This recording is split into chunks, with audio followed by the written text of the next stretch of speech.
How do you paint a sound? Not by freezing one instant, but by keeping several at once. The lean, the breath, the lift of the horn, all folded into a single shape. That is closer to how music actually reaches us, not as a snapshot, but as motion gathered over time. The facets let the figure stand in many positions together, the way memory holds a song. Let your eye travel the planes. Somewhere in that gentle disagreement of angles, you can almost hear it play.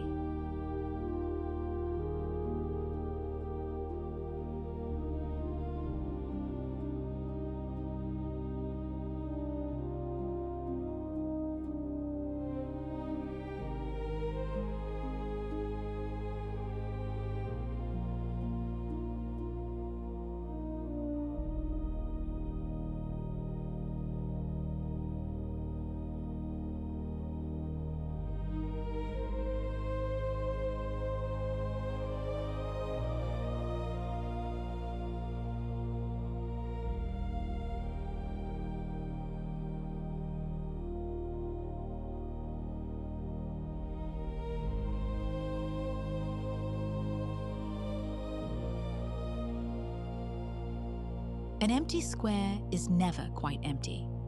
Late light reaches across the stone, and one long shadow does the work a crowd would do, filling the silence with something almost like a presence. We read the hour before we read the place. This is the pause when everyone has gone in, and the day leans low and golden. Notice how the shadow feels more there than the small thing that casts it. That is the strange arithmetic of late afternoon, when traces outweigh the things that make them.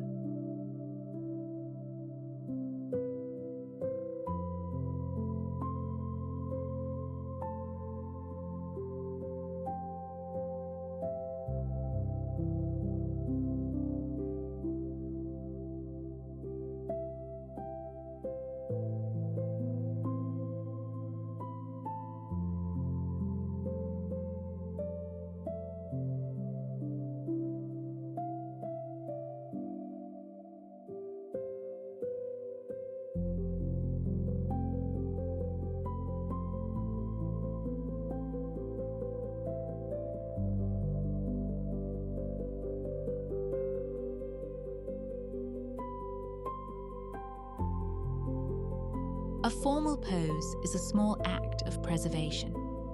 The family arranges itself, stiffens, faces front, and in that slight unnaturalness, they are trying to hold a single day still forever. We read the stillness as importance. Something is being marked. Look along the row at who stands near who holds the child, whose hands are folded. The ceremony will not tell you the story, but it asks you to look for one. That asking is the point. A held pose is an invitation to read between its careful lines.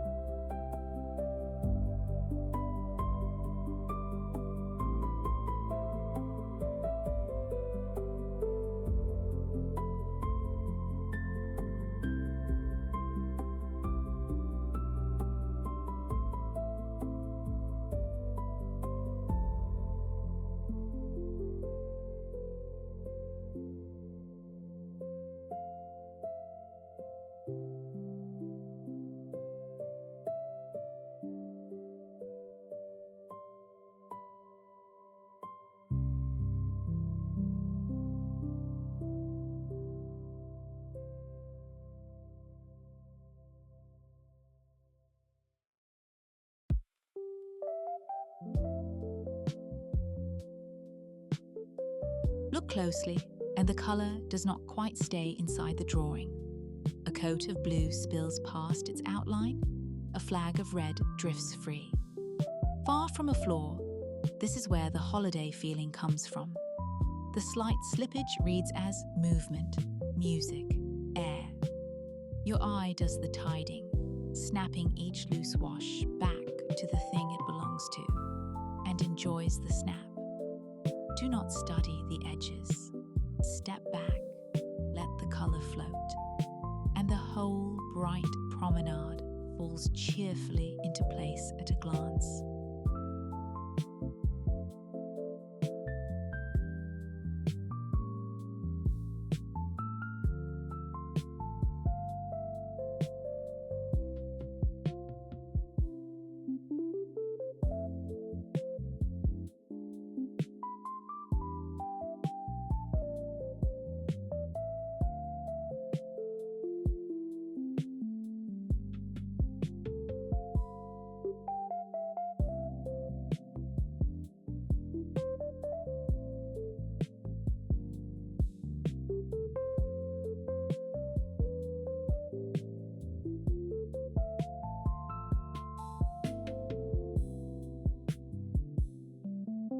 A shadow is a clock you can read without numbers.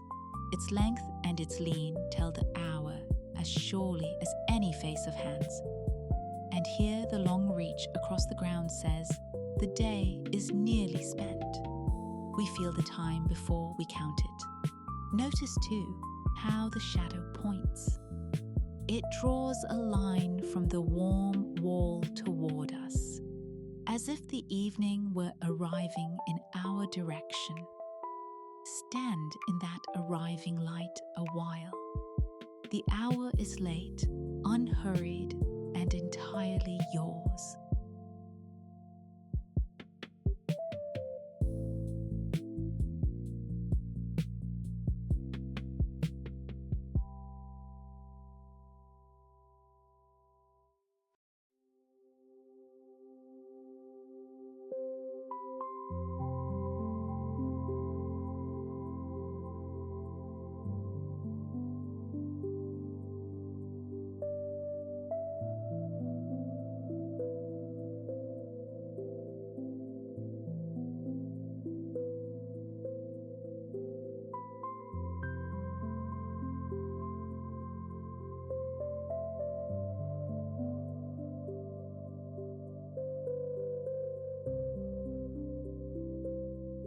Children bring a particular seriousness to holding an animal, and the picture answers it with a serious frontal calm.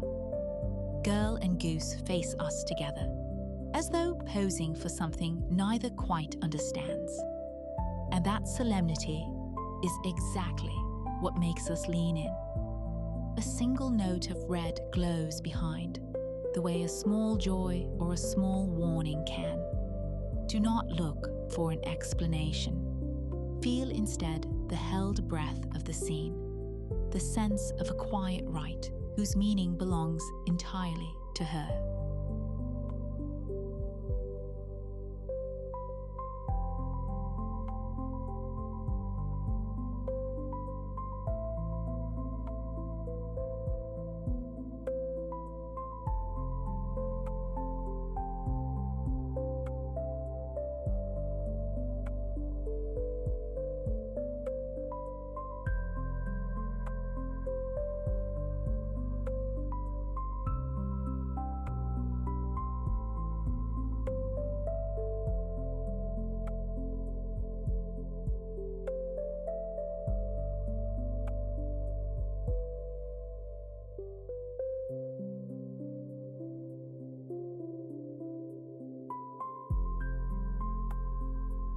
A market of flowers reaches you as colour, long before it resolves into single stems. That is honest to how we see abundance. A glad blur first, particulars later. The drawing here is quick, almost careless, and the colour overflows it happily, because precision would only slow the joy. Let your eye arrive the way it really does. The whole bright heap at once, then, if you like, one sunflower. Recognition is a pleasure, and the picture hands it to you twice. First as feeling, then as fact.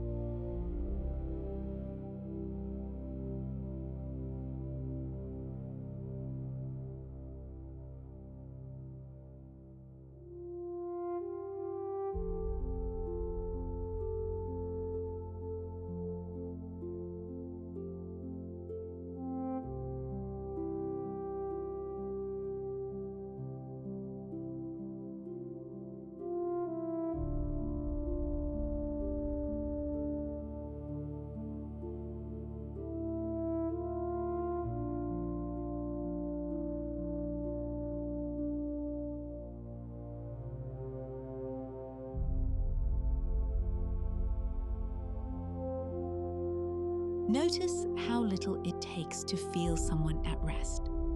Before the features settle, the warmth of the light and the ease in the shoulders have already told you she is unhurried. The paint stays loose, half finished, and yet nothing is missing. Your eye supplies what the brush withholds. That is the quiet generosity of a portrait kept open. It leaves room for you. Stay a moment in this slow afternoon. Let the color be enough and watch the figure gather herself together as you look.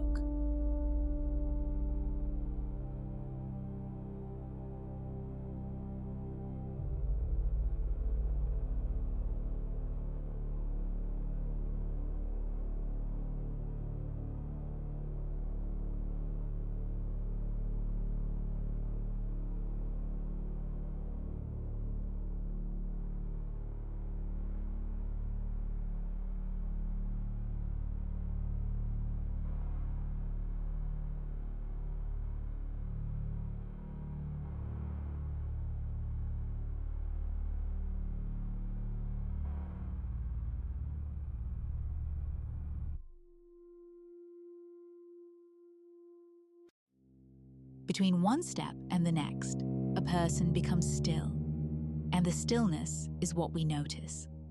The shadow stretches down ahead of her, already going where she is not yet gone, arriving first, as shadows do. We read hesitation, or simply rest, in that gap between figure and trace. The whiteness all around leaves nowhere to hide and nothing to distract. Wait with her on the step. The picture is in no hurry for her to move, and for this minute, neither are you.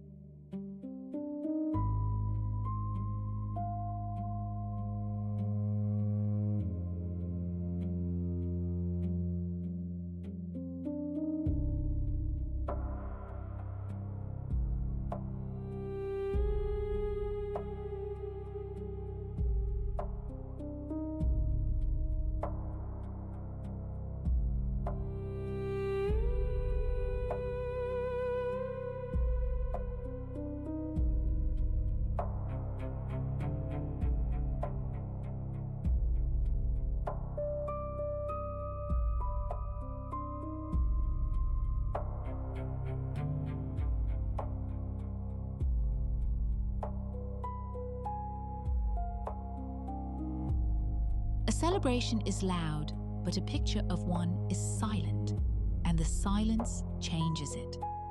The dancers are stilled mid-step into a kind of freeze, and what was noise becomes pattern, a community shown as one body turning together.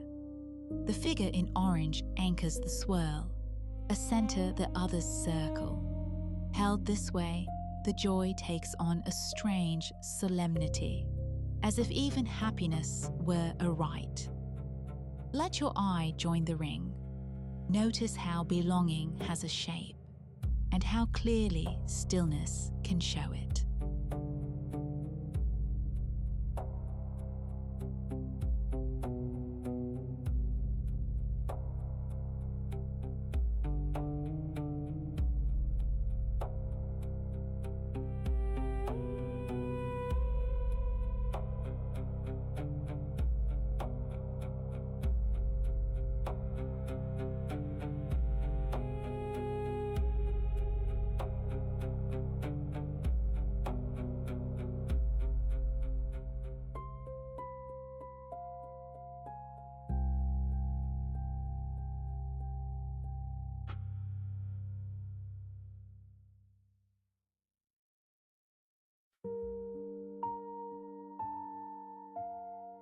Here the smear is not a mistake, it is the meaning.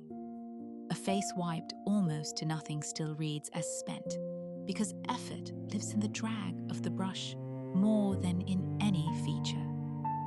We recognize tiredness the way we recognize it across a room.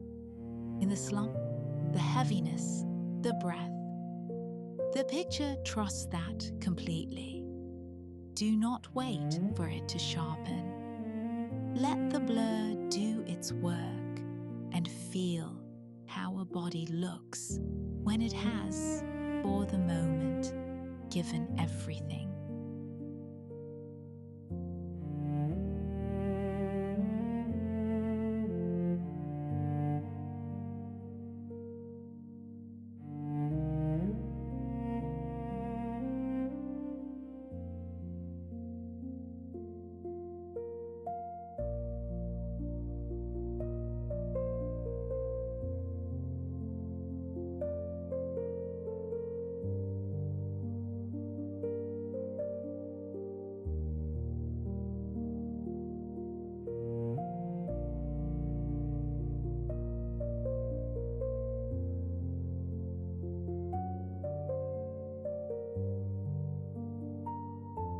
Do something often enough, and you become its rhythm.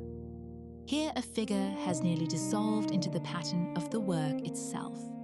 Hands and keys and clatter broken into a single bright weave. We are watching not a pose, but a motion repeated until it turns to texture. The eye cannot rest on one spot, which is exactly right. The picture moves the way the task does. Let it shimmer. Feel how labor, done long enough, stops being a thing you do and becomes a thing you are.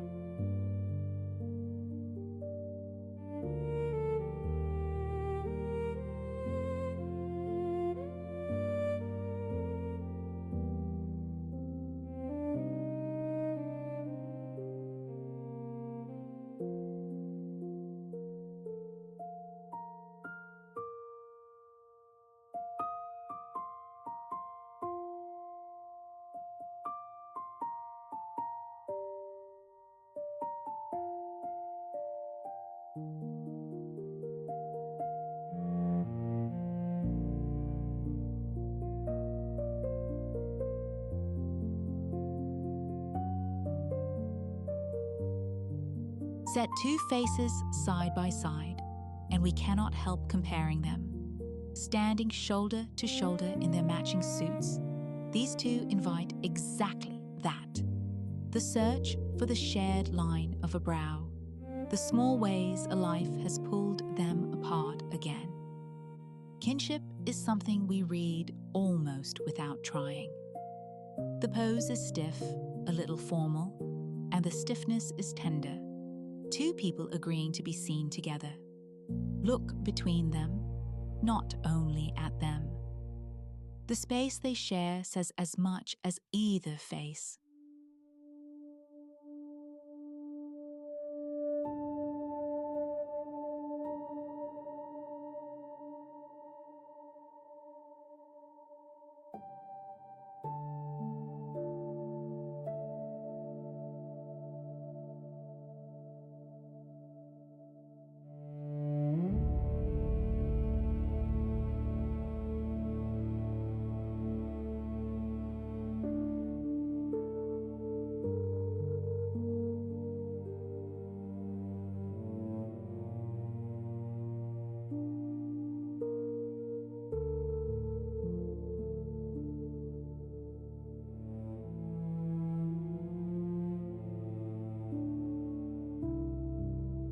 A carousel is color in a circle, and a still picture has to suggest the turning.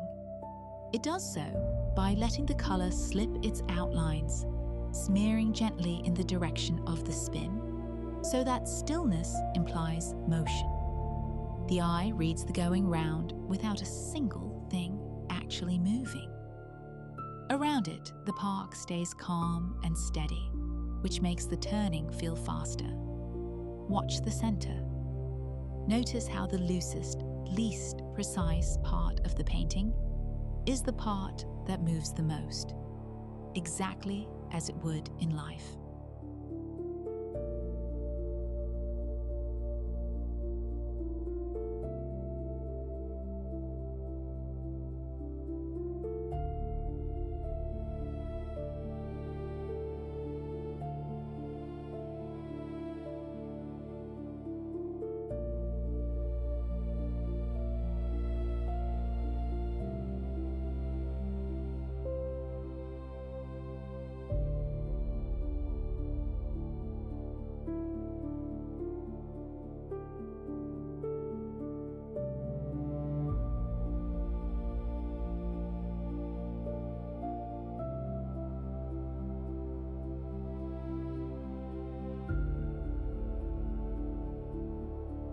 A body always points at what it loves. Before you find what she leans toward, the tilt of her has already aimed your attention, and you lean with her. This is something pictures borrow from life. We read intention from posture long before we read a face. The flowers crowd in, half dissolved, so that her small forward motion carries all the weight. Follow the line of her leaning. Notice that you were already leaning too, drawn the same way she is before you quite knew why.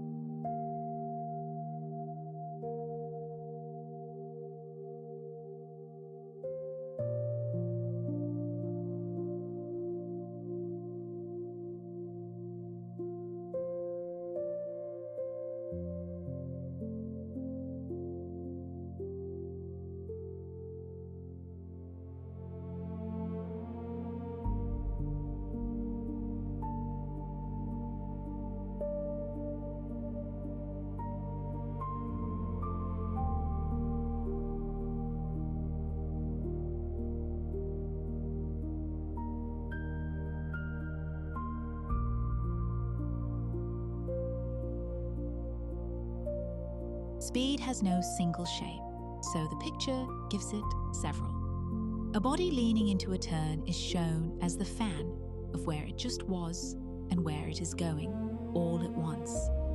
And your eye does the rest, sliding the slices back into one smooth arc. This is the quiet pleasure of looking. The work is half done on purpose, and you finish it. Do not try to hold it still. Let the planes pull and feel the lean as your own balance tipping with the curve.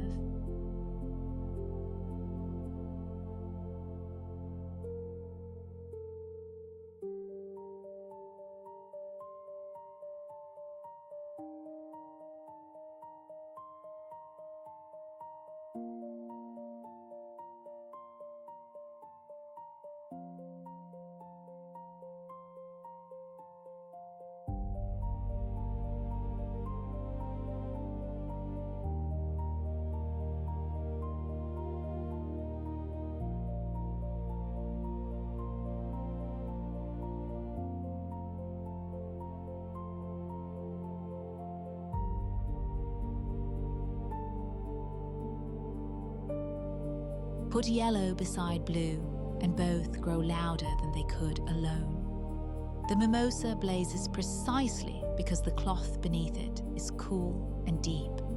Each color lends the other its full voice. The drawing barely holds them. Petals dissolve into pure light. The pattern wanders off its lines. And none of that matters, because the chord is the point. This is color doing what it does best. Speaking in pairs. Half close your eyes. Notice how the bouquet seems to hum, lit not only by the window, but by its opposite.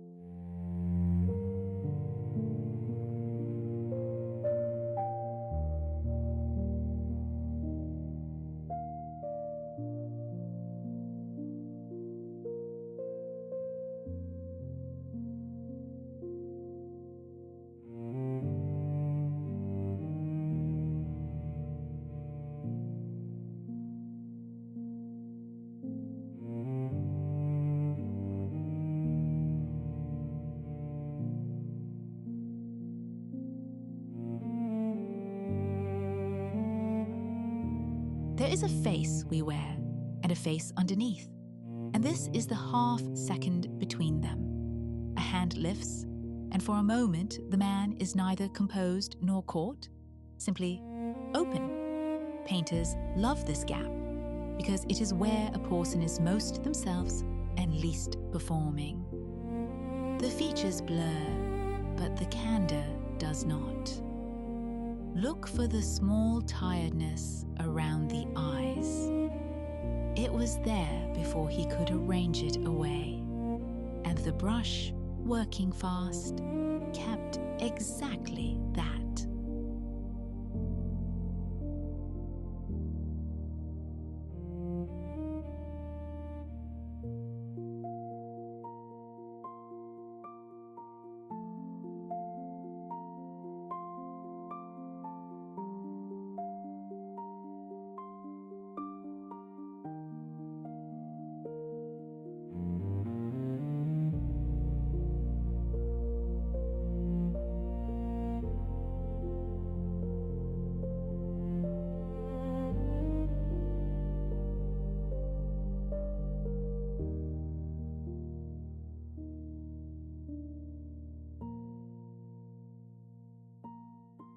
When everything is held back, one small thing carries it all.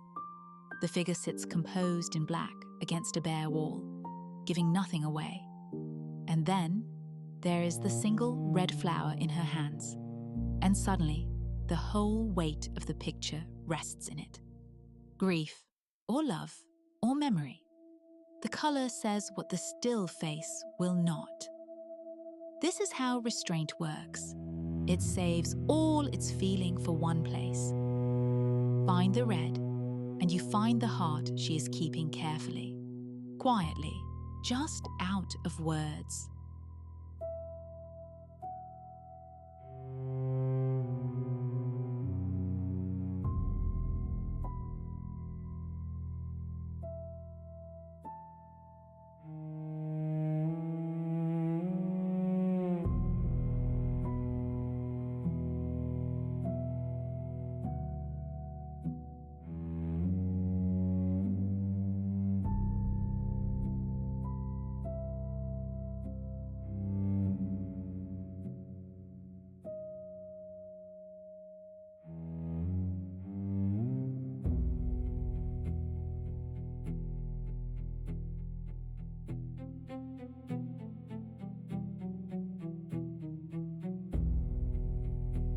Laughter is the fastest thing we read.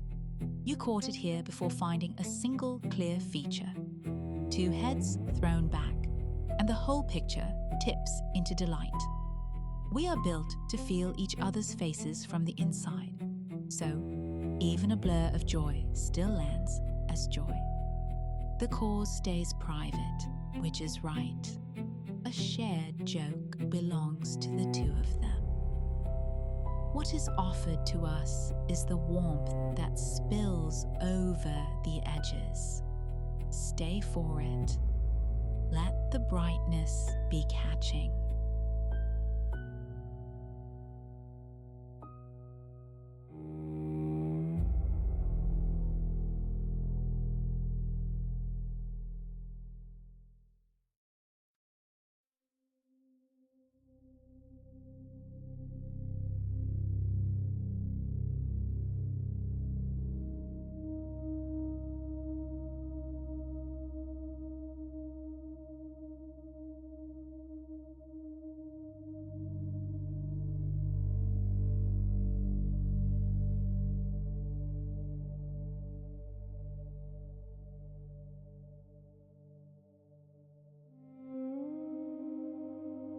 We never really see a table from one place. We circle it, lean over it, glance back, and the mind quietly stitches those views into a single memory of the things. This picture does the stitching in the open, showing each bottle from more than one side at once. It looks strange, only because honesty about seeing is usually hidden. Let your eye wander the facets. You are not looking at a trick. You are looking at the ordinary, faithful way that objects come to live in your memory.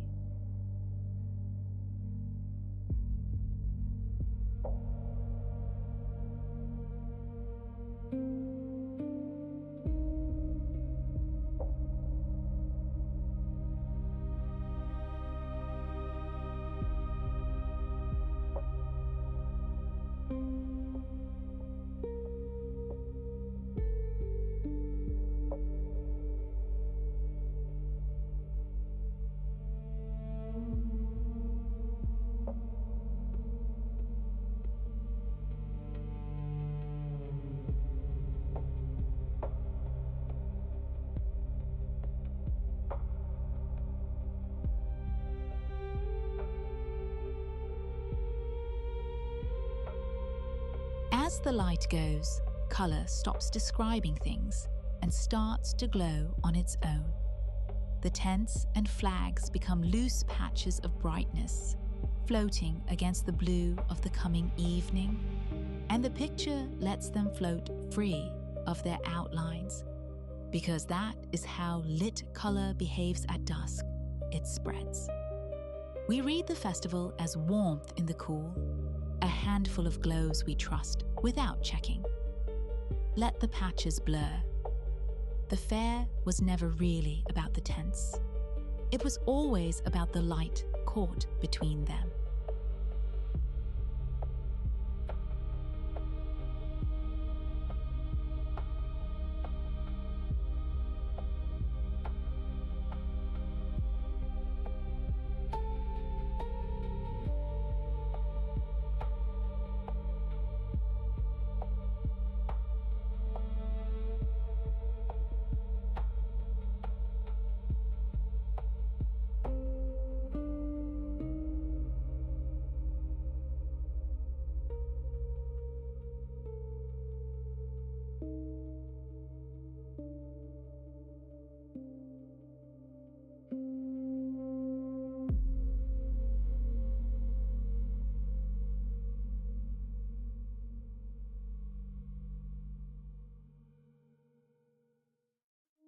Nothing here is remarkable, a line of washing, a plain wall, until the light arrives and quietly doubles everything.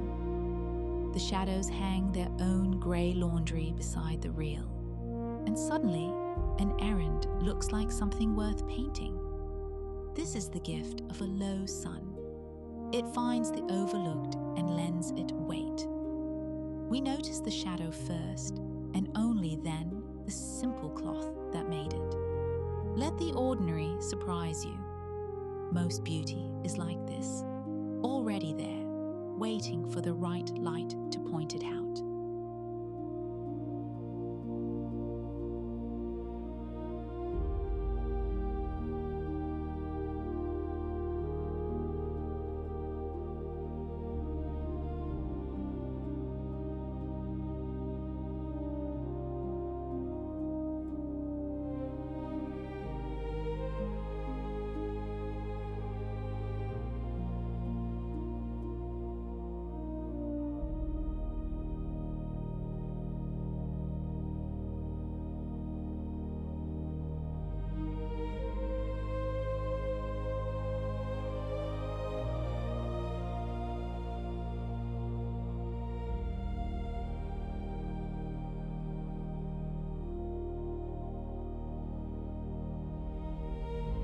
Glass is never more itself than while it is changing, so the picture refuses a single instant and holds the whole turning gesture together. Some work has no finished moment to capture, only the becoming. Figure, breath, and glowing center fold into one another, mid-transformation. The facets keep everything in motion because the craft is motion. Look for the bright heart of it. There the planes seem to soften, the way the material does, and the maker and the made are, for a moment, the very same thing.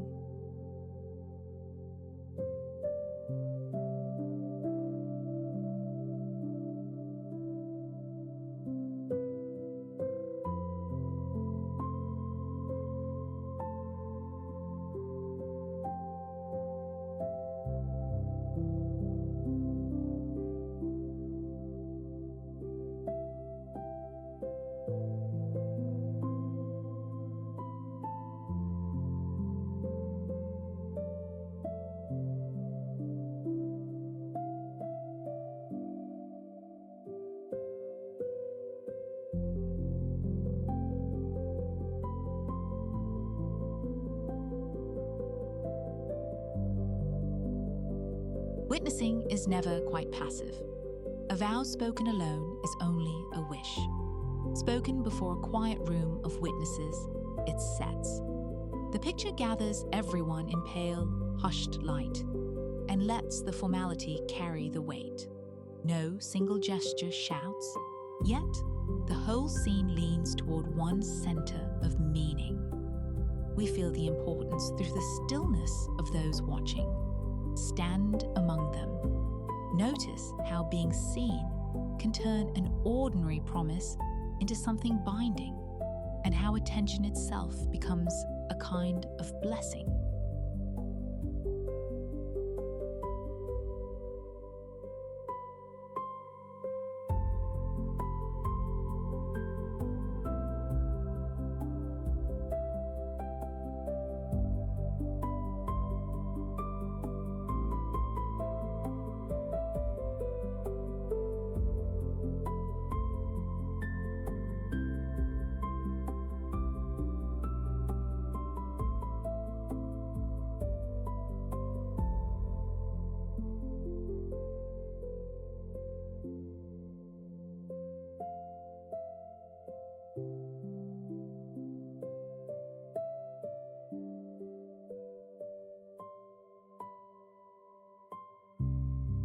Sleep this complete is a kind of trust.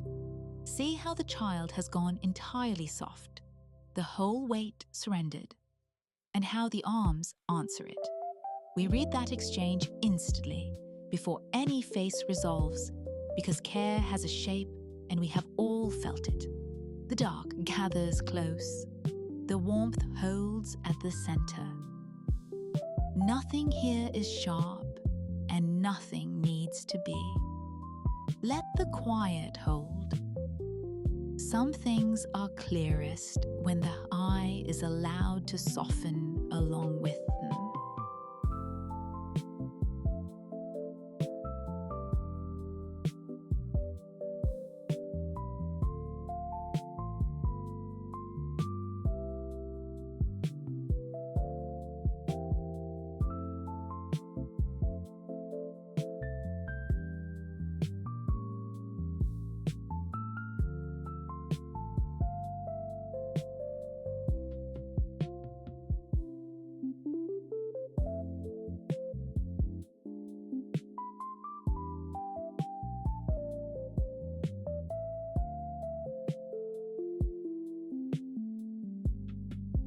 Crowds are best painted fast.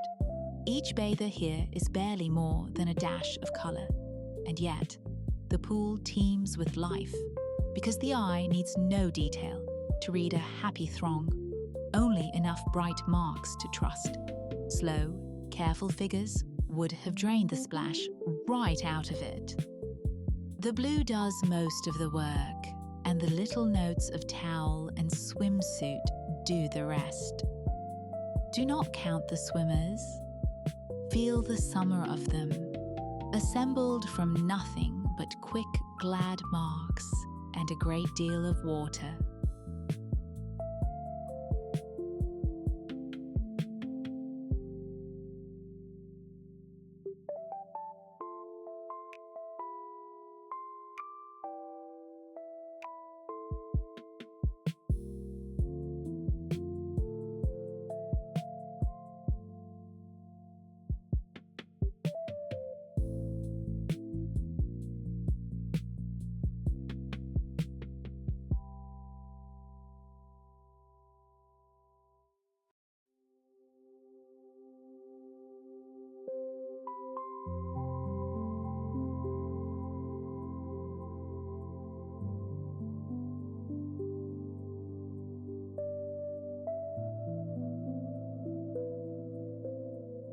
A mirror always gives you two of yourself, and neither is the whole story. Here the figure and her reflection have stopped competing and simply merged. Several faces, several angles, one person. It is a truer picture of how we know ourselves than any single likeness, from the outside and the inside at once, never quite settled. Let the faces overlap without choosing one. Recognition, the picture suggests, is not finding the real face among the copies. It is accepting that we are, all of us, more than a single view.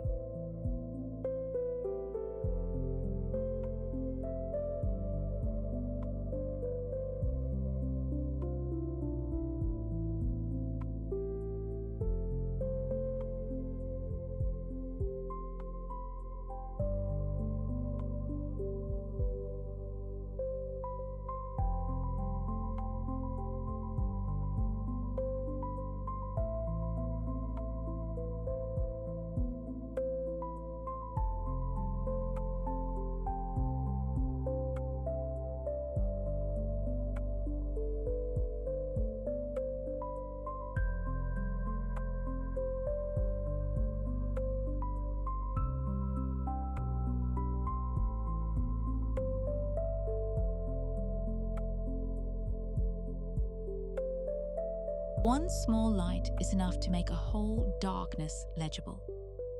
The lamp does not show us much, but it shows us where we are. A center, a circle of warmth, and beyond it, the blue evening we understand only because something glows.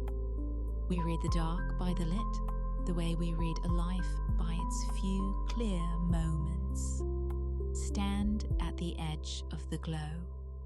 Notice how the emptiness feels companionable rather than lonely, kept gentle company by a single faithful light.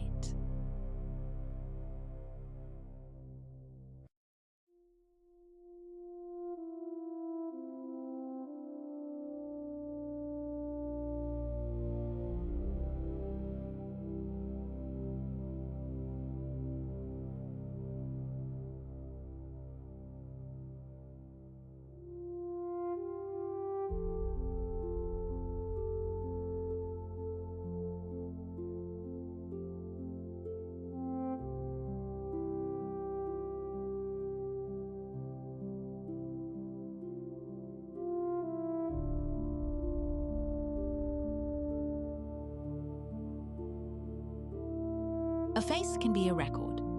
Here the years are not described so much as built, laid on thick, ruddy, weather-worn, the way a coastline is worn. We read a whole life in it without a single fact. Work, weather, plenty of laughter. The brush is unafraid. It lets the skin be rough because the life was. Look without hurry. There is a particular beauty in a face that has stopped trying to be anything other than exactly what it has, over a long time, become.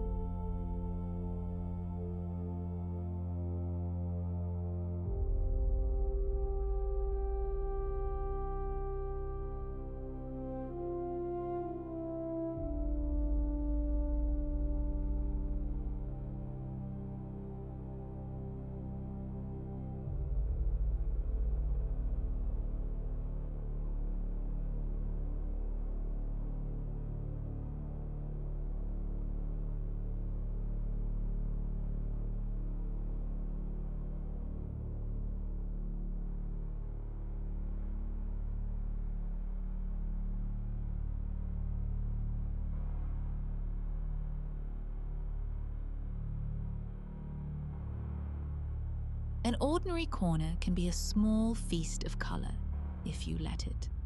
A barrow of fruit and vegetables, painted loosely and brightly, turns the daily errand into something close to a celebration. Reds and greens crowding past their outlines, eager. The figure in pink gives the scale and the human warmth. Nothing here is rare. Everything here is glad. Look how little it took. A handful of produce and a willing eye. At the most everyday corner of the street, briefly behaves like a holiday.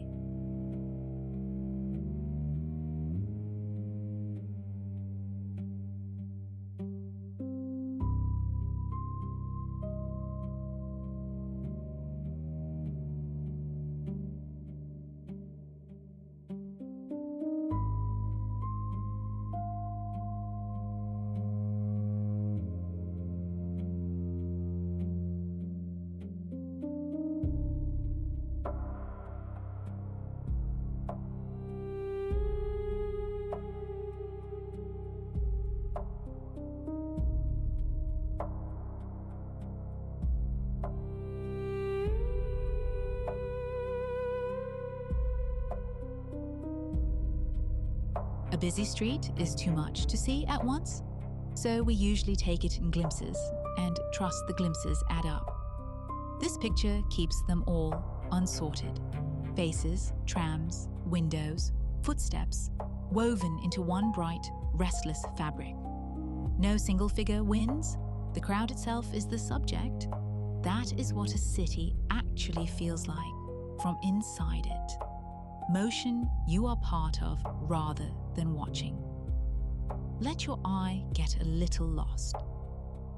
The disorientation is the truth of the place, gathered honestly into one frame.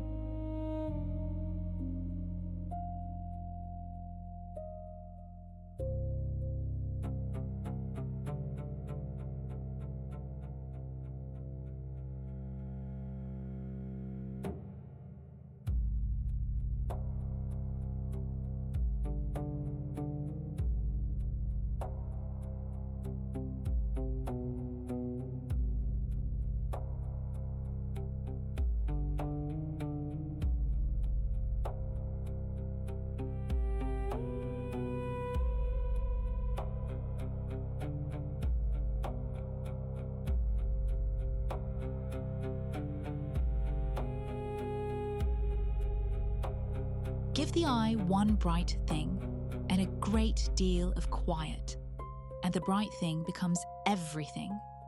A single red balloon holds the whole picture against all that pale, open ground, and the long shadow measures how small a figure can be in a large, still world.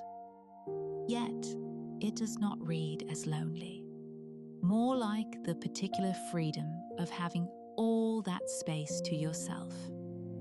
Follow the shadow back to the girl. Notice how the smallest spot of color can anchor an entire silence.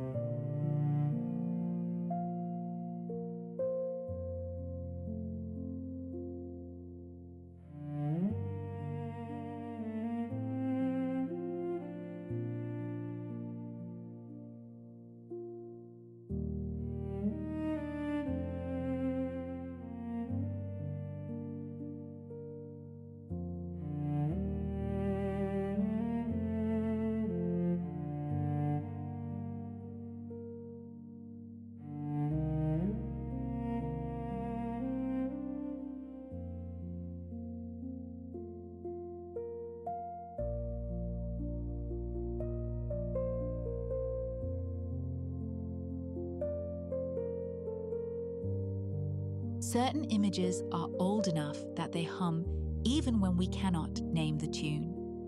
A figure cradles a lamb among white flowers, and the gesture feels weighted with meanings older than any one story: care, sacrifice, tenderness toward the helpless. The dark robe and the pale blooms keep it solemn. We lean in not because we are told to, but because the scene carries the gravity of a rite. Hold the lamb with your eyes a moment. Notice how gentleness, taken seriously enough, becomes something very close to the sacred.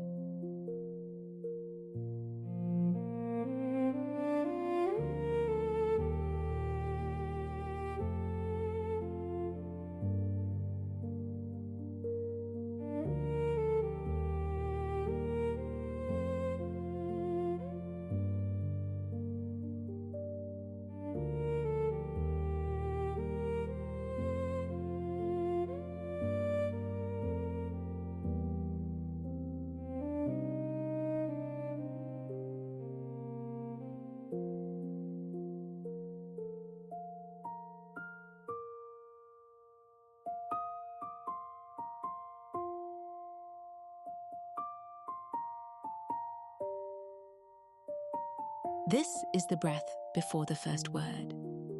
The blur is not movement so much as nerves made visible, a body already leaning into what has not happened yet. We know this feeling without being told, so the smear reads instantly as waiting, as the heart going fast. Everything sharp has been stripped away to leave only the charge. Notice that you are holding still while he cannot. The picture has handed you the calmer half of a single, shared moment of suspense.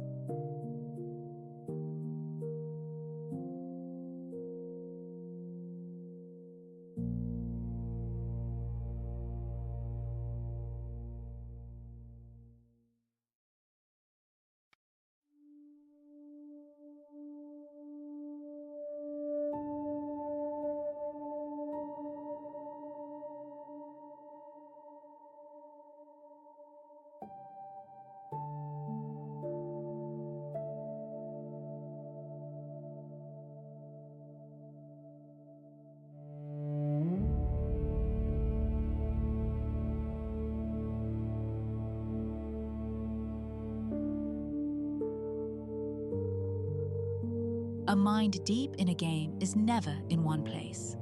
It runs every move at once, this way, then that, then back, and the picture borrows that shape, holding several positions of the same thought together.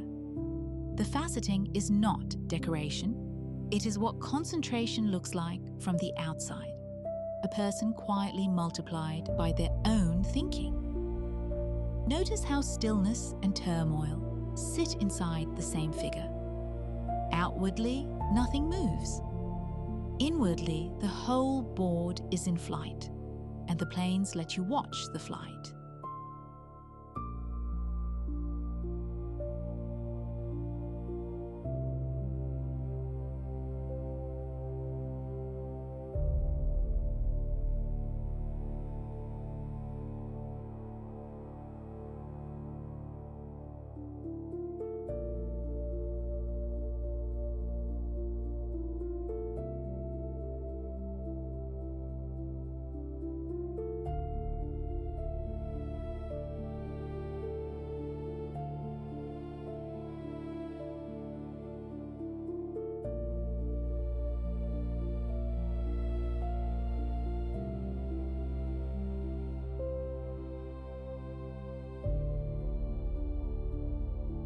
Skating is a loop, and color is the easiest way to draw a loop standing still. The figures wheel past in bright, overlapping notes, each one trailing a little of its color into the next.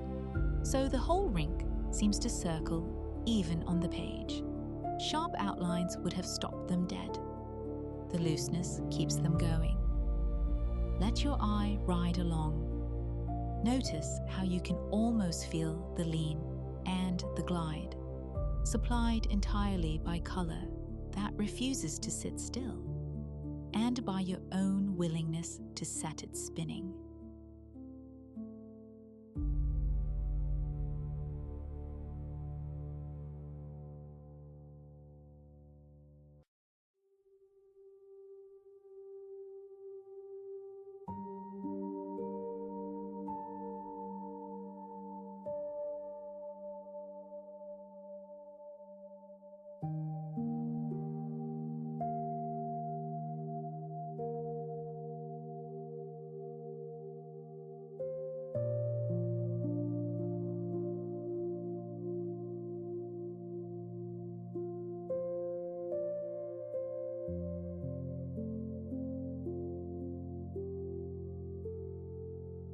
Sometimes we know a person by what gathers around them. He barely moves, and that is the point.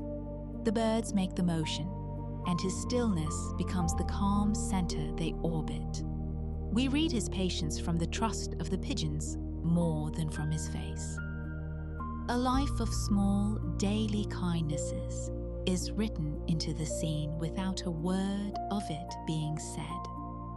Watch the white wings settle and lift. The quiet man stays put, and the morning arranges itself around him.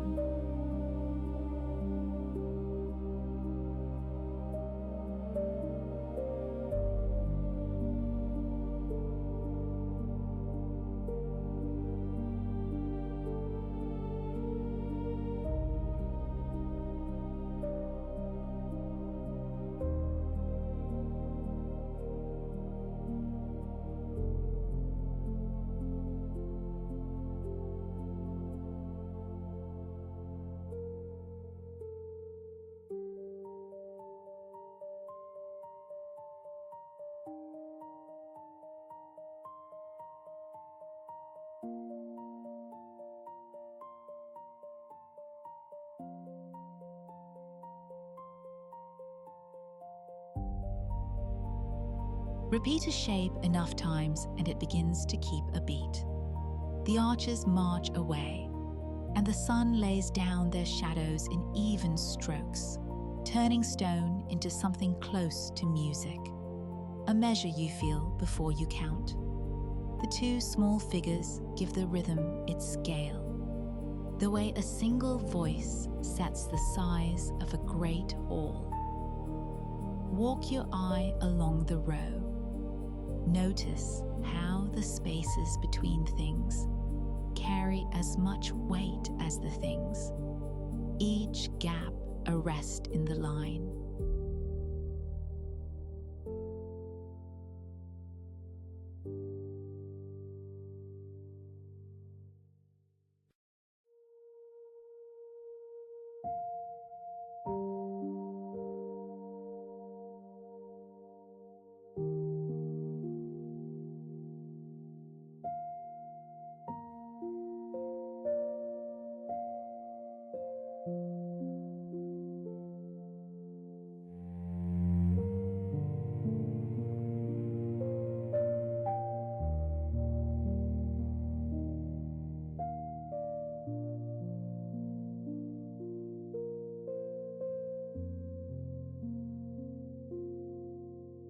A shadow leads a second life, flatter and bolder than the thing that throws it.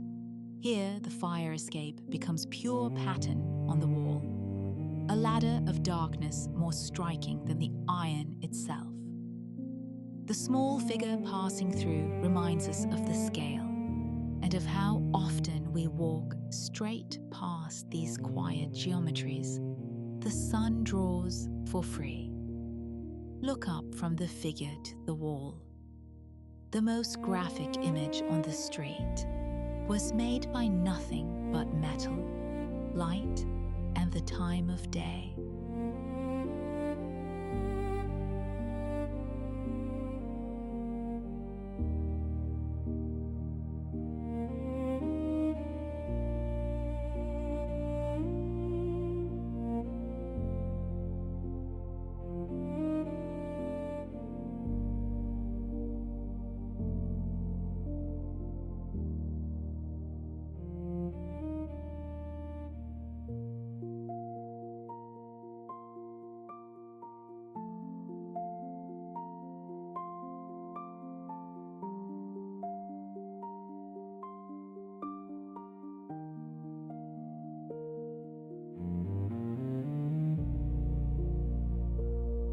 A man stands among the things that outlast people. A tall clock keeping its patient time, a framed face on the wall, a coat that has known other shoulders.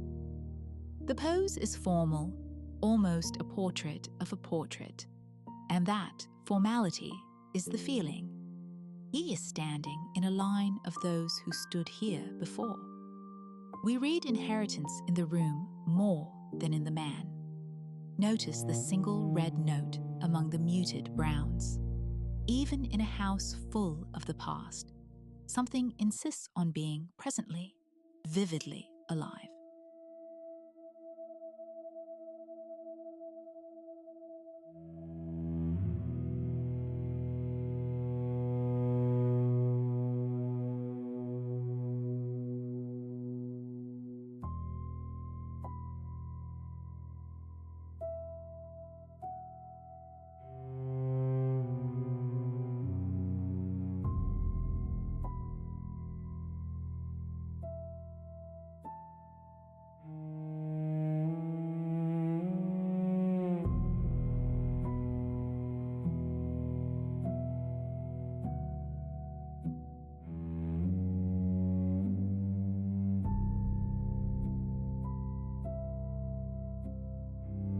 Objects only feel real once they cast something.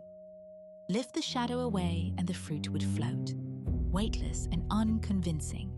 Let it fall, long and soft across the sill, and suddenly the bowl has heft, a place, an afternoon. We believe the things because of what they throw, not only what they are. Notice how the shadow is not grey, but full of low, warm colour. Even here, in the smallest still corner, the trace is doing the quiet work of making the world solid enough to trust.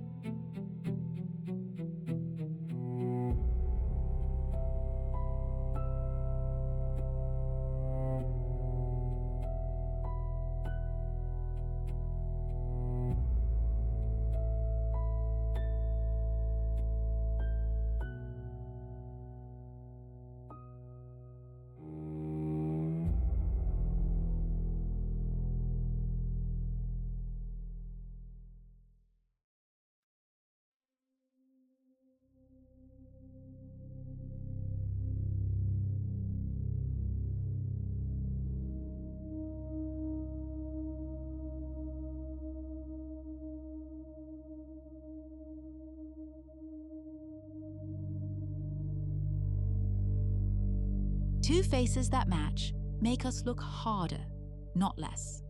The eye expects variety, so perfect symmetry feels faintly uncanny. And we begin hunting for the small difference that proves they are two people, and not one repeated. The matching red bows insist on the sameness. The slight tilt of a head quietly resists it. This is the gentle unease of a held, paired pose. Look from one to the other and back. Notice how much you want to find where they diverge, and how tender that wanting turns out to be.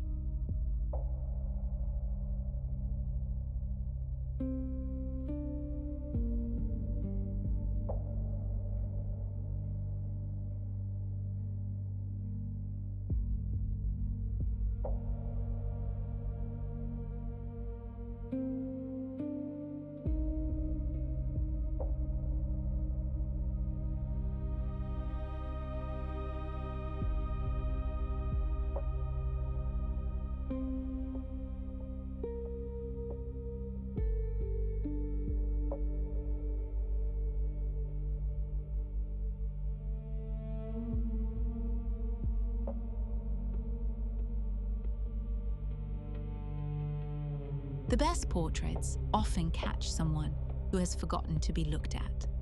Lost in the page, she has let her face go honest, and the lamp does the rest, pooling warmth where her attention rests, letting the rest of the room fall away. We recognize that inwardness at once. We have all disappeared into something this way. The brush keeps her soft, unfinished, private. Do not intrude with too sharp a look. Just share the circle of light and the company of someone wholly elsewhere.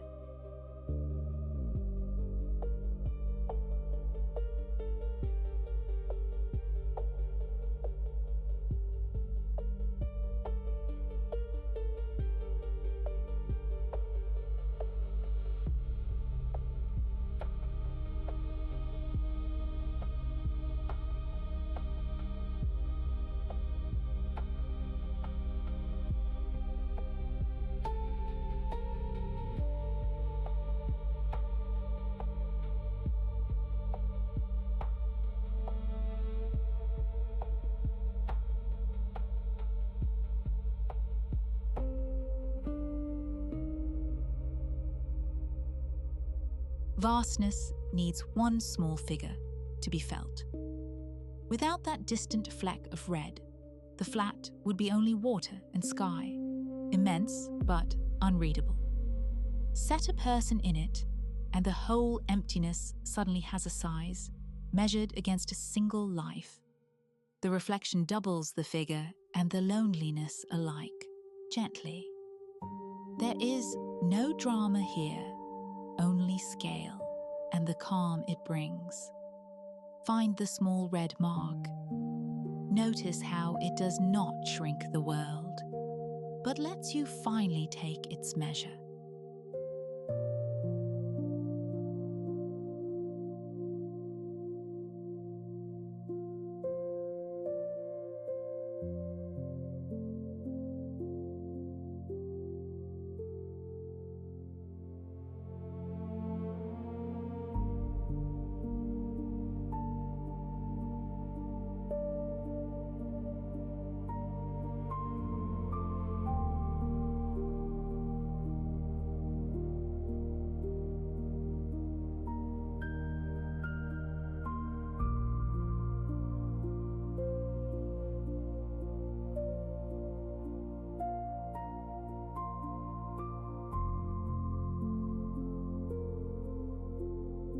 A swimmer is never in one position. The stroke is a loop, not a pose.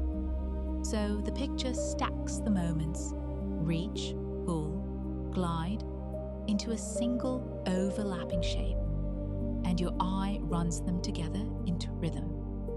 It is the same thing memory does when you recall someone moving, not a frame but emotion. Do not search for the one true instant. There is not one. Let the planes slide past each other like water, and feel the stroke complete itself somewhere between your looking and your knowing.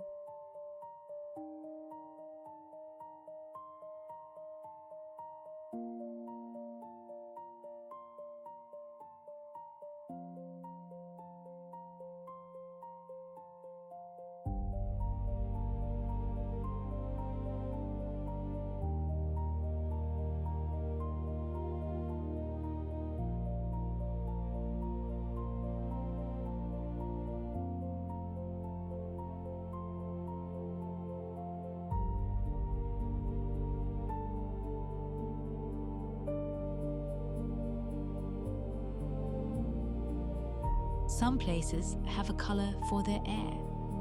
Inside a glass house, the light comes filtered green and damp, and the picture paints that atmosphere as freely as it paints the palms, letting the green pool and spread until you can almost feel the warmth and the wet on your skin. The visitors are small, dissolved into the haze, because here the climate is the subject. Breathe it in with your eyes. Notice that what you are really seeing is not leaves or glass, but light, given a temperature by color alone.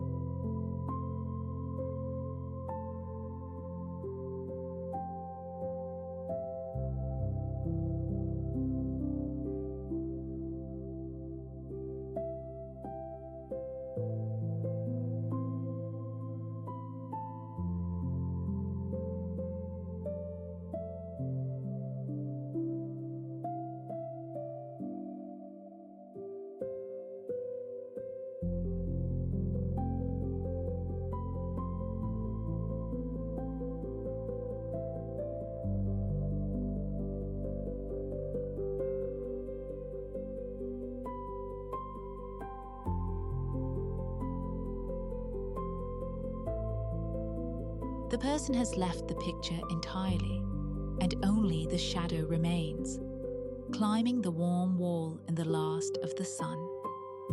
It is the purest version of something this whole way of seeing keeps insisting, that a trace can be more eloquent than the thing itself. We feel the figure precisely because we cannot see them. The empty steps and the glowing wall do the rest. Stay until the color deepens. Some presences are strongest at the very moment they slip out of view.